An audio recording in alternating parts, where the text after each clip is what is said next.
गरीब बहू को मिला खानदानी सोने के 10 कंगन। हे भगवान, मेरा सर दर्द से फटा जा रहा है। थोड़ा चाय बनवा लेती हूँ, और खाना भी तो नहीं खाया मैंने ठीक से। अभी बुलाती हूँ दोनों को। प्रत्यूषा, प्रत्यूषा, मोहिनी, अरे जल्दी आओ कमरे में। सास आवाज लगाती रहती है, वहीं दोनों एक ही कमरे में गाने चलाकर नाच रही होती हैं। What's my name? What's my name? What's my name? My name is Sheila, Sheila की जवानी। उई अम्मा हाय हाय मैं तो मर गई, उई अम्मा मैं तो टूट के बिखर गई, उई अम्मा, उई अम्मा, उई अम्मा। तभी सावित्री परेशान होकर उनके पास खुद आती है और गाना बंद कर देती है। बेशर्मो, कब से तुमको आवाज लगा रही हूँ, मेरा सर दर्द हो रहा है। तुम इस घर की बड़ी बहू हो, इस घर को लेकर तुम्हारा कोई दायित्व है या नहीं? अरे माँ जी, आपने गाना क्यों बंद कर दिया? इतना मजा आ रहा था। आप हमेशा हमारी मस्ती में खलल डालती हैं। और क्या माँ जी, 2 मिनट आपसे शांति से बैठा नहीं जाता है ना। वाह, बहुत बढ़िया। अपनी सास से ऐसे बात करते हैं ना। तुम्हारा ये मस्ती करना, पब जाना, पार्टी करना कभी खत्म नहीं होता, और घर से बाहर ना जाओ तो फिर घर में ही ये सब करने लगती हो। लेकिन घर के काम भी तो करा करो। मेरा सर दर्द हो रहा है, जाओ मेरे लिए चाय बना दो और पोहे बना दो। माँ जी, ये चीज आप नौकर से भी कह सकती थी। अच्छा, कल को ये जायदाद देने की बारी आई तो भी मैं तुम्हें थोड़ी नौकर को ही तो दे दूंगी। तब कुछ मत बोलना, ठीक है? माँ जी, आपका भी ना टॉर्चर करने का एक अलग ही लेवल है। ला रहे हैं हम, लेकिन इसके बाद बाहर आइसक्रीम खाने जाएंगे और आप टोकेंगी नहीं। हाँ माँ जी, और हम शाम को लेट आएंगे तो खाना नहीं बनाएंगे। हाँ, तुम जाओ जाओ, क्योंकि इस घर के काम तुम्हें थोड़ी करने हैं। ऐसा कहकर दोनों बहू रसोई में चली जाती हैं। दरअसल दोनों का अमीर होने की वजह से स्वभाव घमंडी, कामचोरी और नकचढ़ी जैसा था, इसलिए सास से ऐसे बात करती थी। वहीं सावित्री अपने कमरे में चली जाती है। अगर मैंने इन दोनों बहू पर पूरे तरीके से घर की जिम्मेदारी छोड़ दी तो मेरे घर का बंटा धार हो जाएगा। इसलिए अब मुझे एक ऐसी बहू चाहिए जो निस्वार्थ भाव से इस घर की जिम्मेदारी को संभाले, और ऐसी बहू मुझे सिर्फ एक गरीब घर में ही मिल सकती है। फिर सावित्री घर की कावेरी को बहू बनाकर ले आती है, और पहली रसोई में ही कावेरी सबको अपने पसंद का अच्छा खाना खिला देती है। माँ जी, आपकी प्लेट खाली हो गई है, ये लीजिए, और कुलचा पनीर खा लीजिए। बस, बहुत बढ़िया खाना बनाया था तूने, और वो भी इतनी जल्दी उठकर। इतनी सारी चीज। प्रत्यूषा, मोहिनी, तुम दोनों भी छोटी बहू से सीख लो। याद है तुम्हारी पहली रसोई कैसी थी? रसोई को पूरा बिखेर दिया था, और खाना भी ऐसे लाए थे कि कोई खा ना सके। माँ जी, जिसे खाना बनाना नहीं आता उससे पहले रसोई करवाएंगे तो ऐसा ही होगा। अब वो गरीब घर से आई है, न जाने आपकी कौन सी ऐसी मजबूरी थी, आपने उसको इस घर की बहू बनाया। अब ये सब काम ये नहीं करेगी तो और कौन करेगा? अच्छा है आप इसको ले आई। वेल, दीदी ने बिल्कुल ठीक कहा माँ जी, अब से आपका सारा काम कावेरी कर देगी। हाँ दीदी, आप टेंशन मत लीजिए, मैं सब संभाल लूंगी। खाना खिलाने के बाद कावेरी रसोई को चमका देती है, बाहर के पौधों में पानी डाल देती है, घर की डस्टिंग करती है। ये देख सावित्री को बहुत अच्छा लगता है, जबकि दोनों बहू एसी के सामने बैठकर मैगजीन पढ़ रही होती हैं। देख रही हो तुम दोनों नई बहू, आज ही आई है और अपने आप ही घर के सारे काम कर रही है, जबकि मैंने उसे कुछ नहीं बोला और तुम दोनों बैठी हुई हो। थोड़ा तो उससे सीख लो। बस कीजिए माँ जी, उसने घर में आकर कदम नहीं रखा कि आप हमें कुछ भी सीखने को कह रही हैं। हम अमीर घर की हैं और वो गरीब घर की, आप ऐसे कैसे तुलना कर सकती हैं? राइट। ऐसे ही दिन गुजरते हैं। सावित्री को गरीब बहू से कुछ कहना भी नहीं पड़ता और वो घर के सारे काम खुद संभाल लेती है। यहाँ तक कि पूरे घर के कपड़े धोकर उनकी इस्त्री करके हर कमरे में रख देती है और खाना भी जल्दी उठकर बनाती है। साथ ही कावेरी सास का हर रोज पैर भी दबाया करती थी। वहीं दोनों अमीर बहू का रोज पार्टी करना, शॉपिंग करना, पार्लर में जाकर स्पा लेना, ये सब खत्म ही नहीं होता था। तब एक दिन, प्रत्यूषा, मोहिनी, कावेरी बहू, मैं तुम तीनों को एक ऐसी चीज देना चाहती हूँ जो खानदानी धरोहर है, लेकिन उसके लिए छोटी सी परीक्षा होगी, क्योंकि खानदानी धरोहर मैं तुम तीनों में से किसी एक को यूं ही तो नहीं दे सकती। ऐसी क्या चीज है हमारी जो खानदानी चीज किसी एक बहू को मिलेगी? वो खानदानी चीज कुछ और नहीं बल्कि खानदानी 10 सोने के कंगन है, जो कि हमारी 8 पीढ़ी पुराने कंगन है, और मेरे सास के दिए हुए और मेरे कंगन मिलकर ये पूरे 10 कंगन हो जाएंगे। वाह माँ जी, इसमें इतनी सोचने वाली क्या बात है? ये कंगन आप हम दोनों को दे दीजिए, क्योंकि अगर ये बहू तो उसके बिल्कुल लायक नहीं है। अभी तुम तीनों मेरी नजर में एक समान हो, जो परीक्षा पार करेगा उसे ही ये सोने के 10 खानदानी कंगन दूंगी। तो आगे सुनो, तुम्हारी पहली परीक्षा ये है मैं यहाँ कुछ अनाथ आश्रम के बच्चे लाऊंगी। वो बेचारे बच्चे बहुत बेसहारा हैं, खाने और प्यार के भूखे हैं, तो तुम तीनों को बस वही देना है, इसलिए मैं उन बच्चों को लेकर आ रही हूँ। अब तुम तीनों को ही बच्चों का अच्छे से ख्याल रखना है। माँ जी आप निश्चिंत रहिए, मैं उन बच्चों को अच्छे से ख्याल रखूंगी। तभी सावित्री एक आश्रम के अनाथ 15 बच्चों को अपने घर ले आती है और खुद वहां से चली जाती है। तब सारे बच्चे सोफे पर चढ़कर ऊधम मचाने लगते हैं तो कुछ वास तोड़ देते हैं। छी, ये बच्चे कितने गंदे हैं और मुझे तो बदबू भी आ रही है। कितना शोर मचा रहे हो, शांत बैठो। ओह गॉड, माँ जी ने हमें ऐसे बच्चों को देखने के लिए यहाँ छोड़ा है। पुअर। ओह बच्चों तुम बहुत गंदे हो रहे हो, घर से बाहर निकलो, पहले नहाओ। आंटी आंटी आप बहुत गंदी है, कितना डांटती हैं आप। वही तो, ये बहुत बेकार आंटी है। कावेरी बच्चों के लिए खाना बनाने चली जाती है। वहीं दोनों अमीर बहू घर के बाहर बच्चों को धूप में पाइप से नहलाकर छोड़ देती हैं, जिससे बच्चे छींकने लगते हैं। आज बहुत ठंडी लग रही है, हमारे पास तो कपड़े भी नहीं है। कपड़े नहीं है तो धूप में खड़े होकर सूखते रहो। चलो हम उनके लिए खाना बना लेते हैं, वरना माँ जी हमें वो सोने के कंगन नहीं देंगी। मैंने बच्चों के लिए पूरी, सब्जी, हलवा ये सब बना लिया और आइसक्रीम भी कुछ ही देर में जम जाएगी। देखो जरा बच्चे कहाँ हैं। कावेरी हॉल में आकर देखती है तो उसे बच्चे नहीं मिलते। फिर बच्चों को बाहर भीगा हुआ देख सूखी टॉवल लाकर सबको पहुंचती है। हे भगवान, तुम सब बच्चे इतने भीग कैसे गए? वो दोनों गंदी आंटी में भिगा कर चली गई। तुम लोगों के पास कपड़े भी नहीं होंगे, रुको मैं फटाफट कपड़े बना देती हूँ। कावेरी बच्चों को घर के अंदर ले आती है और सिलाई मशीन पर फटाफट बच्चों के लिए कपड़े सिल देती है। लेकिन कुछ कपड़ों में से वो 7 बच्चों के लिए ही कपड़े बना पाती है और उन्हें पहना देती है। बाकी बच्चों के कपड़े वो बाहर खरीदने चली जाती है। वहीं दोनों अमीर जेठानी जला हुआ बेकार खाना लाकर बच्चों को खिलाती है। ये लो बच्चों, जल्दी से खाना खा लो। छी, तो जली हुई रोटी है। आपने हमारे लिए कुछ अच्छा खाना क्यों नहीं बनाया? हमको jalebi, pizza, burger, French fries खाना है। हाँ, हमको ये जला हुआ बेकार खाना नहीं खाना। तब गुस्से से प्रत्युषा बच्चों को थप्पड़ मारने वाली होती है कि कावेरी आ जाती है। दीदी आप ये क्या करने जा रही थी? भूल गई, आप माँ जी ने कहा है बच्चों को खुश करना है। अब क्या करूं, ये बच्चे इतना दिमाग खराब कर रहे हैं। तो बच्चों तुम्हें क्या खाना है मुझे बता दो, मैं बना देती हूँ। और तुम चिंटू, राजन, निक्की बच्चे ये कपड़े पहन लो। तब कावेरी बच्चों के लिए जंक फूड बनाकर लाती है और अपना बनाया हुआ हलवा पूरी भी खिलाती है, जिसे खाकर बच्चे खुश हो जाते हैं। मजा आ गया आंटी, लेकिन हमें बहुत बोर हो रहा है, आप हमारे लिए कुछ करो ना। चुपचाप से टीवी देख लो।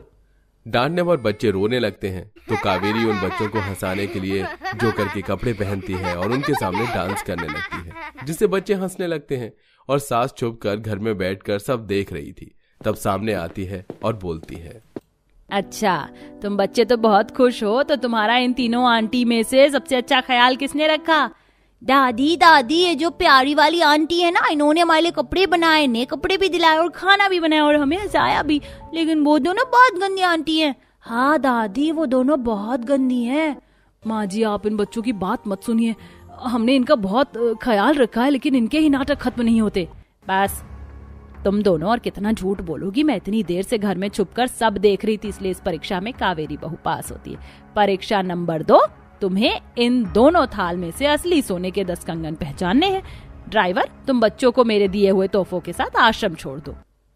तब ड्राइवर बच्चों को आश्रम ले जाकर छोड़ देता है। वहीं दोनों बहू सबसे ज्यादा चमकने वाले सोने की थाल को सास को देकर कहते हैं, माँ जी ये हैं असली सोने के खानदानी कंगन। नहीं माँ जी, असली सोने के खानदानी कंगन ये हैं। नहीं माँ जी, इस गरीब ने कभी सोना देखा ही नहीं, तो सोने की चमक को कैसे पहचानेगी? इसने नकली कंगन उठाए हैं। बहुत खूब कावेरी बहू, तुम्हारे हाथ की थाल में ही 10 सोने के खानदानी कंगन। प्रत्युषा, मोहिनी, जब तुम दोनों को असली सोने के कंगन की पहचान ही नहीं है तो तुम इसको अपने पास रखने की जिम्मेदारी कैसे संभालोगी? तुम्हें तो असली और नकली का फर्क ही नहीं पता, इसलिए 10 सोने के खानदानी कंगन हमेशा के लिए कावेरी बहू के हुए। लेकिन माँ जी, बहू मेरे निर्णय का सम्मान करो। जी माँ जी, आज से ये 10 खानदानी सोने के कंगन की जिम्मेदारी मेरी हुई। दोनों घमंडी बहू खड़ी खड़ी देखती रह जाती हैं और गरीब बहू को खानदानी सोने के 10 कंगन मिल जाते हैं। निकल जा मेरे घर से, बहुत बर्दाश्त कर लिया मैंने तुझे। अगर तू हमारे खानदान को वारिस नहीं दे सकती तो तेरा इस घर में कोई काम नहीं। मैं अपने बेटे की दूसरी शादी करवाऊंगी और वो इस रिश्ते के लिए राजी है। रोती हुई निकिता वहां से जाने लगती है कि तभी दिशा, भाभी ये सब क्या हो रहा है? दिशा सास कभी भी माँ नहीं बन सकती। मैं बिन माँ की बेटी जब अपने ससुराल आई तो अपनी सास का प्यार देखकर मुझे लगा कि शायद माँ ऐसी ही होती है। पर सारी सास शुरू में तो बहू को बहुत प्यार करती हैं, पर बाद में दिखा देती है कि सास कभी माँ नहीं बन सकती। और वही काम मेरी सास ने किया। तुम सबकी नजरों में वो जितनी अच्छी हैं, उन्होंने उतना ही बुरा मेरे साथ किया। पर ऐसा भी क्या हुआ भाभी? मेरी शादी को 2 ही साल हुए हैं और क्योंकि मैं माँ नहीं बन सकती इसलिए इसने मेरे पति का रिश्ता कहीं और तय कर दिया। और जब मैं इनके खिलाफ बोली तो आज ये मुझे घर से निकाल रही है। पर गलती मेरी है, मुझे अपने पति को काबू में रखना चाहिए था। आज मेरे साथ जो हो रहा है मैं नहीं चाहती कि ऐसा तुम्हारे साथ हो। तुम भी बिन माँ की बेटी हो, ससुराल में जाकर अपनी सास के झूठे प्यार को देखकर अपनी सास को माँ मत समझ बैठना और अपने पति को अपने काबू में रखना। इतना बोलकर निकिता वहां से चली जाती है और यही सब सोचते हुए दिशा गर्मी में पसीने से लथपथ खाना बनाती है। कुछ देर में उसके पिता विनोद घर आते हैं। अरे मेरी बेटी को कितना पसीना आ रहा है। अगर आज तेरी माँ जिंदा होती तो मैं उससे ही खाना बनवाता। माफ करना बेटा, तेरा गरीब बाप तेरे लिए कूलर तक नहीं ला सकता। कोई बात नहीं पापा, आपने माँ बाप बनकर मुझे पाला, मेरे लिए वही बहुत है। इतना बोलकर दिशा खाना निकालती है और दोनों बाप बेटी साथ में खाना खाने लगते हैं। और खाते हुए विनोद अपनी बेटी से कहता है, मैं आज तक तो तेरे लिए कुछ नहीं कर सका, पर तेरे लिए एक बहुत बड़े घर से रिश्ता आया है। उनके घर में एसी लगा है। शादी के बाद मेरी बेटी एसी में बैठकर खाना खाएगी अपनी सास के हाथों से। विनोद की बातें सुनकर दिशा के चेहरे पर खुशी न आकर गम के बादल छा जाते हैं। इसी तरह कुछ दिन बीत जाते हैं और एक दिन, कितने दिन हो गए मायके की याद नहीं आती शादी के बाद? शादी के बाद कोई मायका नहीं भूल सकता, उल्टा मायके की और याद आती है। पर मेरी बुढ़िया सास मुझे आने ही नहीं देती है। ऐसे क्यों बोल रही हो? सास भी तो माँ जैसी होती है। सास और माँ जैसी बिल्कुल भी नहीं। इस गलत फहमी से बाहर निकल जा। माँ माँ होती है और सास सास। मेरी सास इतनी खराब है कि कुछ पूछो ही मत। मैं घर के सारे काम भी कर दूं फिर भी यही कहती है कि मैं एक काम नहीं करती। और मायके में तो मैं किसी काम को हाथ तक नहीं लगाती थी। अपनी दोस्त के मुंह से उसकी सास की बुराई सुनकर दिशा का डर और बढ़ जाता है। ऐसे ही एक दिन, बहुत जल्द मेरी बेटी की शादी हो जाएगी। फिर वो अपने अमीर ससुराल में जाएगी जहाँ ऐसे वो एसी में खाना खाएगी। पापा मैंने सुना है सास अच्छी नहीं होती। अगर मेरी सास बुरी हुई तो शादी करना जरूरी होता है क्या? ये तुझे किसने कहा सास बुरी होती है? अरे सारी सास एक जैसी नहीं है। अब जैसे तू अपनी दादी को ही देख। तेरी दादी तेरी माँ से बहुत प्यार करती थी। तू चिंता मत कर, मैंने जहाँ तेरा रिश्ता पक्का किया है वो लोग बहुत अच्छे हैं। तेरी सास की बेटी नहीं है इसलिए वो तुझे बहुत प्यार करेगी। जैसे तुझे माँ की चाह है वैसे ही उसे एक बेटी की चाह है। विनोद की बातें सुनकर दिशा के चेहरे पर थोड़ी मुस्कान आ जाती है। समय बीतता है और देखते ही देखते शादी का दिन आ जाता है। घर में काफी सारे मेहमान होते हैं तो वहीं दिशा की बुआ घर में अकेली उदास बैठी होती है। अरे शोभा, तुझे तो सबसे पहले आना चाहिए था अपनी भतीजी की शादी में, और तू ही सबसे पीछे से आई है।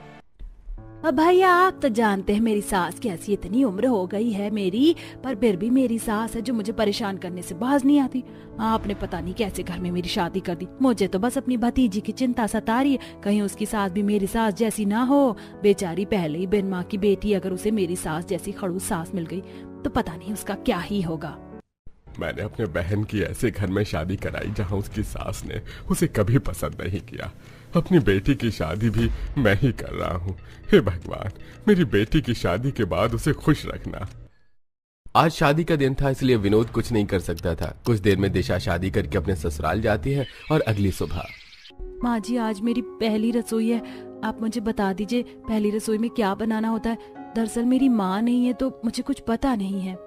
किसने कहा तेरी माँ नहीं है? मैं हूँ तेरी माँ। और इतनी भी क्या जल्दी है तुझे अपनी पहली रसोई करने की? इतनी ज्यादा गर्मी हो रही है, मैं इतनी गर्मी में अपनी बहू से काम करवाऊंगी? बिल्कुल नहीं।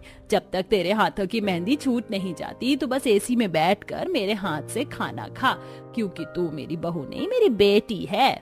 अरे देख रहे हो भैया, सास बहू का प्यार अच्छा हुआ कि हमारी बहन नहीं है। अगर एक बहन होती तो माँ का जो थोड़ा बहुत भी प्यार हमें मिलता है ना, वो भी नहीं मिलता।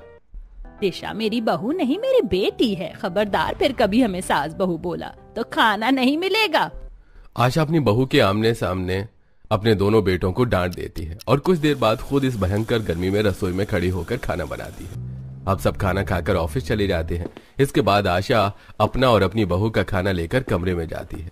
अरे बहू, यहाँ पहले से इतनी गर्मी और तू एसी भी नहीं चला, मैं एसी चला देती हूँ, उसके बाद हम सास बहू साथ में खाना खाएंगे। इतना बोलकर आशा एसी चलाकर अपने हाथों से अपनी बहू को खाना खिलाती है। तो जैसी बहू पाकर आज मेरा सपना पूरा हो गया बेटी का। नहीं, ये सब मेरी सास का बस नाटक है। शुरू शुरू में सारी सास ऐसे ही करती हैं, बाद में अपनी बहू को परेशान करती हैं। निकिता भाभी ने और पूजा ने बताया था, मुझे अपनी सास के झूठे प्यार के झांसे में नहीं आना है। दिशा अंदर से इतनी डरी हुई थी कि उसे अपनी सास के प्यार पर विश्वास ही नहीं होता।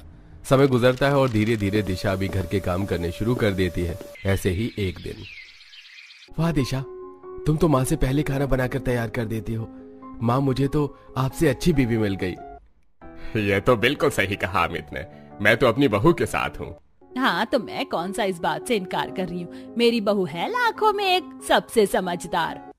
हाँ, वो सब तो ठीक है, पर मैं आइसक्रीम लेकर आया था। सोच रहा था कि क्यों न दोपहर में हम सब लंच करने चले। बाहर धूप देख रहे, दिन में कहीं नहीं जाना, मेरी बहू बीमार पड़ जाएगी। तुम लोग काम पर जाओ, हम रात को डिनर के लिए बाहर जाएंगे। कुछ ही देर में सब खाना खाकर घर से निकल जाते हैं, पर अब तक घर के कामों के चक्कर में दिशा ने खाना नहीं खाया था और वो दोपहर में सुबह का खाना गर्म करके डाइनिंग टेबल पर खाने के लिए बैठती है, जहाँ उसे काफी गर्मी लग रही होती है। दिशा बहू, तू यहाँ इतनी गर्मी में क्यों खाना खा रही है और तूने हमारे साथ खाना क्यों नहीं खाया? सारी गलती मेरी है। मुझे इस वक्त तुझे अपने सामने बिठाकर खिलाना चाहिए था, पर अब मुझे अपनी गलती सुधारनी है। तू मेरे साथ कमरे में चला, हम एसी चलाकर खाना खाएंगे। एक बार फिर आशा खाना लेकर दिशा को कमरे में ले जाती है और एसी चलाकर अपने हाथों से खाना खिलाती है। समय गुजरता है और हमेशा आशा इसी तरह दिशा को एसी में बिठाकर अपने हाथों से खाना खिलाती है। दिशा, जब से तुम आई हो माँ का हमसे प्यार कम हो गया है। नजर लगाना बंद कर, बहू तू खाना खा। अपनी सास का इतना प्यार देख आशा की सारी गलतफहमी खत्म हो जाती है और एक दिन दिशा से मिलने उसकी बुआ आती है। तेरे पति की वजह से तेरे कमरे में एसी लगा है ना, तेरी सास भी बाकियों की सास की तरह खड़ूस होगी। तभी तो शादी के बाद तूने अपनी बुआ को एक दिन फोन नहीं किया। तेरी बड़ी चिंता सता रही थी, इसीलिए मैं तुझसे मिलने आ गई। बुआ जी, अगर अमित के कहने पर एसी लगता ना इस कमरे में, तो अब तक एसी ना लगा होता। ये तो माँ जी ने स्पेशल मेरे लिए लगाया है। तेरी सास तुझ पर नजर रखती है, इसीलिए तो उसकी तारीफ कर रही है ना। शोभा दिशा को उसकी सास के लिए भड़काई रही होती है कि तभी वहाँ गर्मी से परेशान खुद आशा दिशा की बुआ के लिए खाना बनाकर लाती है। बहन, बाहर बहुत गर्मी है, मैं तो दिशा को इसी कमरे में एसी चलाकर अपने हाथों से खाना खिलाती हूँ। अगर मैं खाना ना खिलाऊं इसे, तो ये खाना भी ना खाए खुद से। इसे तो मेरे हाथ से खाना खाने की आदत हो गई है, पर आज आप अपने हाथों से खाना खिला दीजिए, ताकि आपको ये ना लगे कि दिशा बदल गई है, जब तक मैं कुछ ठंडा बना कर लाती हूँ। ये सब? हाँ बुआ जी, ये सब सच है। सारी सास एक जैसी नहीं, कई बार सास भी माँ जैसी होती है। मुझ जैसी बिन माँ की बेटी को मेरी सास ने इतना प्यार दिया है कि मैं माँ का प्यार ही भूल गई हूँ। ससुराल आकर पता चला मुझे कि जिस तरह मायके में माँ की जरूरत होती है, वैसे ससुराल में सास का होना कितना जरूरी है। कुछ देर में आशा मैंगो शेक, शरबत, आइसक्रीम जैसी चीज लेकर आती है और वो देखती है कि अब तक दिशा ने खाना नहीं खाया, जिसके बाद वो खुद अपने हाथों से एसी में बैठकर अपनी बहू को खाना खिलाती है और ये सब देखकर शोभा की सारी चिंता खत्म हो जाती है।